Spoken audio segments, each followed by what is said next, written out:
കേരള രാഷ്ട്രീയത്തിൽ വിദ്യാർത്ഥി യുവജന രാഷ്ട്രീയക്കാരൻ്റെ കാലത്ത് തന്നെ ഉമ്മൻചാണ്ടി എന്ന്, അല്ലെങ്കിൽ ഉമ്മൻചാണ്ടിയെ അനുകരിക്കുന്നു എന്ന്, അല്ലെങ്കിൽ ഉമ്മൻചാണ്ടിയെ പോലെ ആകാൻ ശ്രമിക്കുന്നു എന്ന് ചിലർ സന്തോഷം പറഞ്ഞതും ട്രോളിയതും വിമർശിച്ചതും ഒക്കെ കേൾക്കേണ്ടി വന്ന ഒരാളാണ് ഇന്നത്തെ ടൂറിസം സാംസ്കാരിക വകുപ്പ് മന്ത്രി PC വിഷ്ണുനാഥ്. അദ്ദേഹത്തിൻ്റെ വസ്ത്രങ്ങളിലും ചെറിയ ചെറിയ കീറിയ പാടുകളൊക്കെ ചിലപ്പോൾ കാണുമ്പോൾ അതൊക്കെ ഉമ്മൻചാണ്ടിയോട് ചേർത്ത് വെച്ചാണ് എല്ലാവരും പറഞ്ഞത്. പതിഞ്ഞ ശബ്ദവും ആൾക്കൂട്ടത്തിനിടയിൽ അസഹിഷ്ണുതയില്ലാത്ത നിൽപ്പും, ഒരാളിനോട് പറയുന്നത് മറ്റൊരാൾ പോലും കേൾക്കാത്തവണ്ണം അടക്കി പറയാൻ കഴിയുന്നതും, ആൾക്കൂട്ടം ആവേശം കൊള്ളിക്കുന്നതും പാതിരാവേറെ ഉറക്കമൊഴിയുന്നതുമൊക്കെ ഒരുപക്ഷെ ആ മഹാമനുഷ്യനോടൊപ്പം നിന്ന് കണ്ടതും അറിഞ്ഞതുമാകാം. അവസാന നിമിഷം വരെ അദ്ദേഹവും ഉണ്ടായിരുന്നു ഉമ്മൻചാണ്ടി സാറിനൊപ്പം, പ്രതിസന്ധിയിലും പ്രയാസങ്ങളിലും എല്ലാമെല്ലാം. അദ്ദേഹം പങ്കുവച്ച ചില വാക്കുകൾ ഇന്നത്തെ ദിവസത്തിൻ്റെ ഒരു പ്രധാനപ്പെട്ട ഹൈലൈറ്റാണ്. അദ്ദേഹത്തിൻ്റെ വാക്കുകൾ കേൾക്കാം. സാർ, ഈ അത്രമേലൊരു ഹൃദയവികാരത്തോടെ ആ ഒരു നിമിഷം എല്ലാ നിയന്ത്രണവും നഷ്ടപ്പെട്ട ഒരവസ്ഥയിലേക്ക് എത്തുന്ന അത്രയും മനസ്സിൻ്റെ ഉള്ളിൽ ആ ഒരു ഒരു ഒരു ഒരു ഹൃദയവേദന എങ്ങനെയായിരുന്നു? അതിൻ്റെ ഒരു പശ്ചാത്തലം എന്തായിരുന്നു? അല്ല, സാറ് സുഖമില്ലാണ്ടായി ഇവിടുത്തെ ഒരു ചികിത്സയെല്ലാം കഴിഞ്ഞിട്ട് ബാംഗ്ലൂരിലേക്ക് പോകുമ്പോൾ ഞാൻ സ്ഥിരമായി അവിടെ പോയി, അതായത് ഡോക്ടർമാർ കാണാൻ അനുവദിക്കുന്ന സമയം വരെ ഞാൻ അദ്ദേഹത്തെ പോയി കാണാറുണ്ടായിരുന്നു. അപ്പോൾ അദ്ദേഹം സുഖമായി തിരിച്ച് വീണ്ടും എന്തായാലും വരും. വന്നിപ്പോൾ നമ്മുടെയൊക്കെ ഒരു ആഗ്രഹം, ഇപ്പോൾ പഴയതുപോലെ ഇറങ്ങി നടന്ന് അദ്ദേഹത്തിന് എല്ലായിടത്തൊന്നും പോകാനൊന്നും പറ്റിയില്ലെങ്കിൽ പോലും തിരിച്ചു വന്ന് ഈ പുതുപ്പള്ളി ഹൗസ് തിരുവനന്തപുരത്തെ അവിടുത്തെ കസേരയിലൊന്ന് ഇരുന്നാൽ മതി പുള്ളി. നമുക്കൊക്കെ വല്ലപ്പോഴും പോയി ഒന്ന് കണ്ട് സംസാരിക്കുക പോലും വേണ്ട, നമുക്കെന്തെങ്കിലുമൊക്കെ പറയാനുള്ളതൊന്ന് പറഞ്ഞ് നമ്മുടെ ഒരു ആശ്വാസം അവിടെ ഉണ്ടാക്കി തിരിച്ചു പോകാം, അല്ലെങ്കിൽ കണ്ടിട്ട് പോകാൻ, അങ്ങനെ ഒരു സാറിന് തിരിച്ച് നമുക്ക് കിട്ടും അവിടുന്ന് എന്നൊരു പ്രതീക്ഷയിലാണ് നമ്മളെല്ലാം ഉണ്ടായിരുന്നത്. അപ്പം ഞാൻ യഥാർത്ഥത്തിൽ തെലുങ്കാനയിൽ സംഘടനാപരമായ ചുമതലയുടെ ഭാഗമായിട്ട് 2 ദിവസത്തെ മീറ്റിംഗ് വെച്ച് പോയതാണ് അവിടുത്തെ DCC പ്രസിഡന്റുമാരുമായിട്ടുള്ള ഒരു കൂടിക്കാഴ്ചയ്ക്ക്. അതിൽ കുറേ DCCകളുടെ ഒരു ദിവസം പൂർത്തിയായി. രാത്രി വന്നു റൂമിൽ കിടന്ന് പിറ്റേ ദിവസം വീണ്ടും ഉണ്ട്. വെളുപ്പിലെയാണ് ചാണ്ടി എന്നെ വിളിച്ചിട്ട് പ്രസിഡൻ്റെ അപ്പ പോയി. എനിക്ക് പെട്ടെന്നത് ഉൾക്കൊള്ളാൻ കഴിഞ്ഞില്ല. അപ്പം ഞാൻ സത്യം പറഞ്ഞാൽ നിങ്ങളിപ്പോൾ ആ കണ്ടതിനേക്കാൾ കൂടുതൽ ഞാൻ എൻ്റെ മുറിയിൽ ഇരുന്ന് കരഞ്ഞു. കാരണം ഒരു വാർത്ത നമുക്ക് വിശ്വസിക്കാനോ നമുക്ക് ഉൾക്കൊള്ളാനോ, നമ്മളൊരിക്കലും ജീവിക്കുന്ന എല്ലാവരും ഒരിക്കലും മരിക്കും, പക്ഷേ നമുക്കത് അങ്ങോട്ട് ഉൾക്കൊള്ളാൻ പറ്റിയില്ല. ഞാൻ പിന്നെ പെട്ടെന്ന് അപ്പോൾ ബാംഗ്ലൂരാണ്, ഞാൻ അന്നേരം തന്നെ എൻ്റെ ഒരു സുഹൃത്തിനെ വിളിച്ച്, സ്ഥിരം ടിക്കറ്റ് ബുക്ക് ചെയ്യുന്നൊരു ട്രാവൽ ഏജൻറ്റ് ഫ്രണ്ടുണ്ട്, അയാളെ വിളിച്ചിട്ട് ഞാൻ പറഞ്ഞു ഇതുപോലെ എനിക്ക് ആദ്യം ഇനി ഹൈദരാബാദിൽ നിന്ന് ബാംഗ്ലൂരിലേക്കുള്ള ഫ്ലൈറ്റ് ഏതാണെന്ന് നോക്കിയിട്ട് അതിലെനിക്ക് ടിക്കറ്റ് വേണമെന്ന് പറഞ്ഞു. ഞാൻ അത് പറഞ്ഞു. അപ്പം തന്നെ റെഡിയായി നേരെ എയർപോർട്ടിലേക്ക് അങ്ങ് പോയി. എന്തായാലും അതിൻ്റെ ഇടയിൽ പുള്ളിയുടെ ഫോൺ വരും, ടിക്കറ്റ് വരും, അപ്പം പോവാം. അപ്പം വന്നു, കയറി അവിടെ എയർപോർട്ടിൽ ഇറങ്ങി. പിന്നെ അവിടെ ചെല്ലുമ്പോൾ സത്യം പറഞ്ഞാൽ ഞാൻ കുറച്ചൊക്കെ ഒന്ന് അത്രയും ഫ്ലൈറ്റിലൊക്കെ യാത്ര ചെയ്ത് പിന്നെ എയർപോർട്ടിൽ നിന്ന് ഞാൻ കുറച്ചൊന്ന് ബാലൻസ്ഡ് ആയിരുന്നു. പക്ഷെ ആ വീട്ടിലേക്ക് ചെന്ന് സാറിന് അങ്ങനെ കിടക്കുന്ന കണ്ടപ്പോഴത്തേക്ക് സത്യം പറഞ്ഞാൽ അത് നമ്മുടെ ഒരു കയ്യിൽ നിന്ന് പോയതാണ്. കാരണം നമുക്ക് എന്താണെന്നെങ്കിലും ഓടിച്ചെന്ന് പറയാൻ പറ്റുന്ന, അപ്പോൾ എനിക്ക് ഭയങ്കര പ്രൊട്ടക്ഷൻ കിട്ടിയ ഒരു രാഷ്ട്രീയ നേതാവാണ് ഞാനതിനകത്ത് ഒരു ഭാഗ്യം ചെയ്ത ആളാണ്. കാരണം എൻ്റെ ഒരു KSU സംസ്ഥാന പ്രസിഡൻ്റ് ആയ സമയം മുതൽ ഉമ്മൻചാണ്ടിയുടെ ഒരു പ്രൊട്ടക്ഷൻ ഉണ്ടായിരുന്നു. അപ്പോൾ ആ ഉമ്മൻചാണ്ടിയുടെ ഒരു പ്രൊട്ടക്ഷൻ എന്ന് പറഞ്ഞാൽ നമ്മളിലേക്ക് പിന്നെ ആരും ഒന്നും ചെയ്യാൻ വരത്തില്ലായിരുന്നു. കാരണം ഉമ്മൻചാണ്ടി ഇങ്ങനെ നിൽക്കുന്നത് കൊണ്ട് അപ്പോൾ രാഷ്ട്രീയത്തിൽ അങ്ങനെ, അതുകൊണ്ട് ഞാൻ എൻ്റെ സത്യസന്ധമായി പറയും, എനിക്ക് അങ്ങനെ ഒരു പ്രയാസമൊന്നും ഉണ്ടായിട്ടില്ല. പൊളിറ്റിക്കലായിട്ടുള്ള ചുമതലകളിലോ ഉത്തരവാദിത്തങ്ങളിലോ അവസരങ്ങളിലോ ഒന്നും ഒരു ഗ്യാപ്പ് ഉണ്ടായിട്ടില്ല. അപ്പോൾ എനിക്ക് KSUവിൻ്റെ പ്രസിഡൻ്റായിട്ട് പിന്നെ അദ്ദേഹമാണ് എന്നെ കൊണ്ടുവരുന്നത്. ഇപ്പോൾ ഈ സത്യം പറഞ്ഞാൽ അന്ന് ഉമ്മൻചാണ്ടി സാറുമായിട്ടൊന്നും നമുക്ക് നേരിട്ട് കാണാനൊന്നും പറ്റത്തൊന്നുമില്ല. നമുക്ക് അകലെ നിന്ന് കാണുന്നതല്ല, അത് ഇവിടെ അപ്പുറത്ത് ഓൾഡ് ബ്ലോക്കിൽ ഒരു 38 എന്ന് പറഞ്ഞൊരു മുറിയുണ്ട്. ആ മുറിയിലാണ് പുള്ളിയുള്ളത്. അപ്പം അന്ന് KSUക്കാരെല്ലാം ആ മുറി, അതിൻ്റെ ഇപ്പുറത്തൊരു 37 ഉണ്ട് ഓൾഡ് ബ്ലോക്കിൽ, അത് എഴുകോൺ നാരായണൻ്റെ മുറിയായിരുന്നു. ഞങ്ങളവിടെ കേൾക്കുക. അപ്പോൾ പുള്ളി ഇങ്ങനെ ഒരു 100-150 ആളുകളുമായിട്ട് താഴെ നിന്ന് നടന്നു വരും, അവരെല്ലാം കാണും. അവിടെ ഒരു 100 പേര് കാണും, പിന്നെ ഒരു 250 പേരുമായിട്ട് താഴോട്ട് തിരിച്ചിറങ്ങി പോകും. ആ ആൾക്കൂട്ടത്തിൽ നിന്നിങ്ങനെ സാറിനെ കാണാമെന്നുള്ളതിൽ നമുക്ക് അങ്ങനെ ഒരു ബന്ധമൊന്നും ഉണ്ടായിട്ടില്ല. ഞാൻ ലോ കോളേജിൽ പഠിക്കുകയാണ്. അങ്ങനെ ഇരിക്കുകയാണെങ്കിൽ ഞാൻ കേരള യൂണിവേഴ്സിറ്റി സെനറ്റ് മെമ്പറായിരുന്നപ്പോൾ ഈ ASU പ്രസിഡന്റുമാരെ തീരുമാനിക്കാനുള്ള നോംസിൽ സെനറ്റ് മെമ്പറും ഉണ്ടാകുമെന്ന് പറഞ്ഞു. അങ്ങനെയാണ് എൻ്റെ പേര്, സിദ്ദിഖിൻ്റെ പേര്, M ലിജുവിൻ്റെ പേര് ഒക്കെ അതിൽ വന്നു. അപ്പോൾ അങ്ങനെ പിന്നെ അപ്പോൾ അദ്ദേഹത്തിനോടൊന്നും ഇല്ല.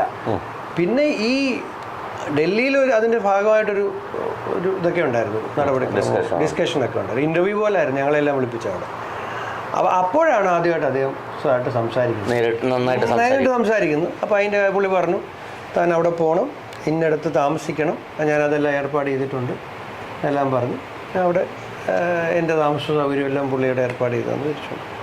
അത് കഴിഞ്ഞ് ഞാനിങ്ങ് തിരിച്ചു പോയിരുന്നു.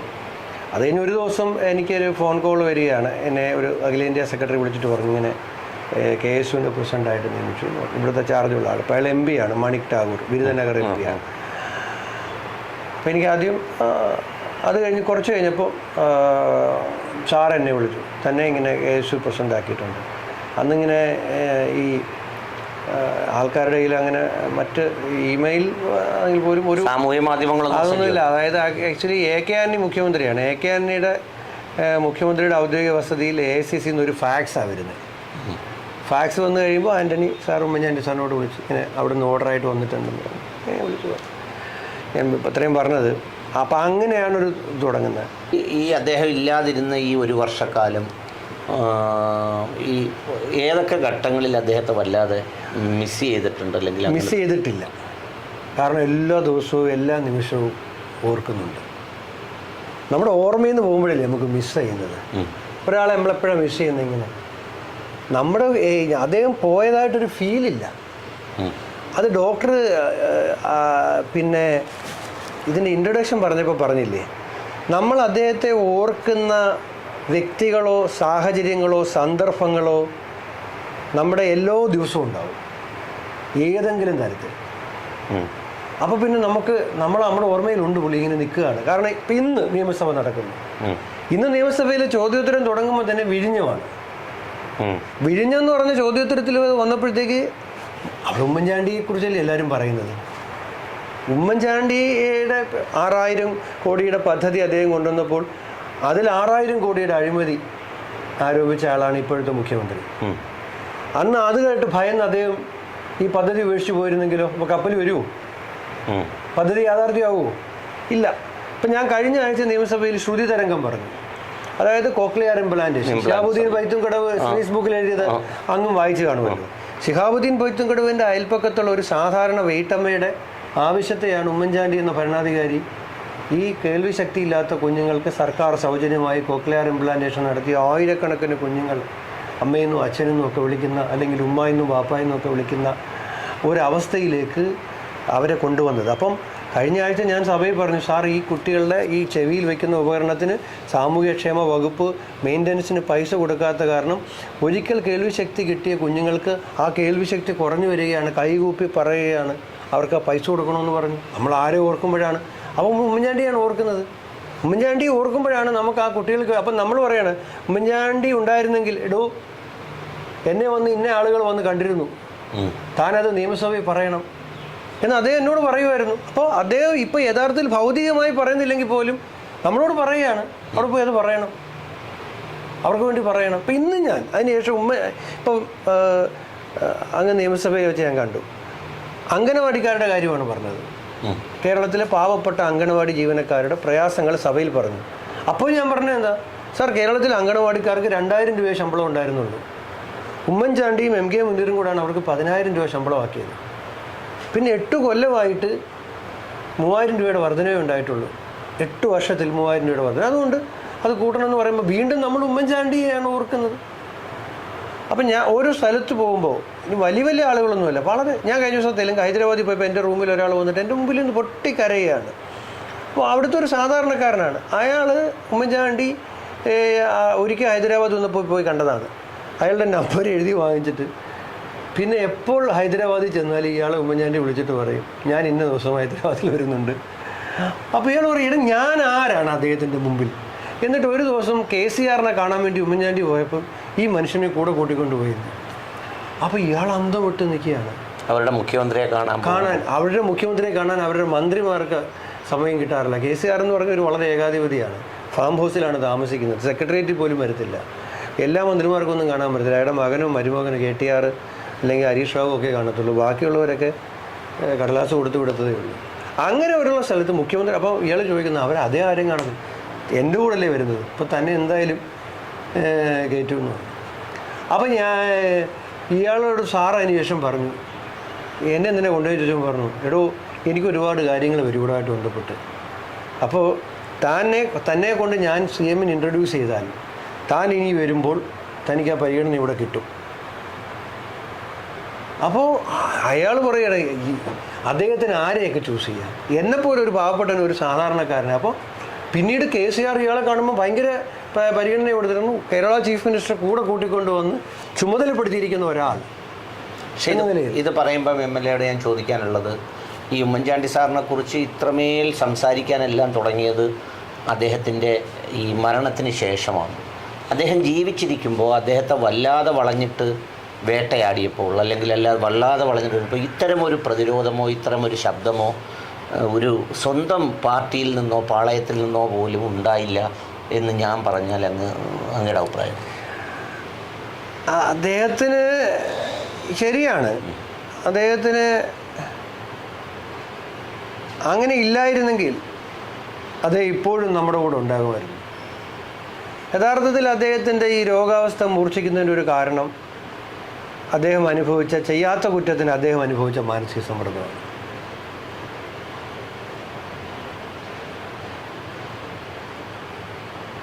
അങ്ങ് പറഞ്ഞതുപോലെ തന്നെ യഥാർത്ഥത്തിൽ അന്ന്